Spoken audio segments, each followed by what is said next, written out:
Ever tried making a Discord account but got a message saying email is already registered? Don't stress. In this video, I'll guide you through fixing this problem right from your computer. Let's get started.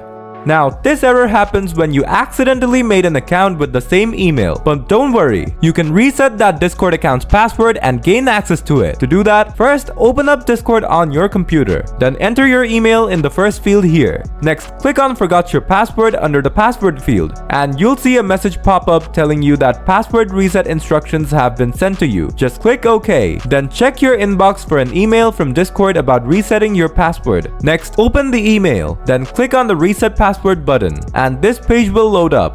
Here, type in a new password and hit that change password button. And your password will be changed. And you should be able to log into your Discord account with a new password. You can also contact the Discord support team to recover the account. To do this, first go to this link with a browser of your choice. Don't worry, you can find it in the video description below. Now, click on the box here and select Help and Support from the drop-down menu. After that, enter the affected email address in the next box. Then click on the third box and select Email is already registered error from the drop-down menu. Next, in the subject field, type in Account Recovery. Then describe your problem in this box here and hit that submit button, and your request will be submitted. Now, the support team will get back to you within 7 to 16 days. They'll help you recover your account or unlink any other account linked to that email. So guys, that's how you troubleshoot the email is already registered error in Discord on your PC. If the video did the trick for you, please hit the like button. Got any questions? Feel free to leave them in the comments below and I'll get back to you real soon. Thanks a billion for tuning in.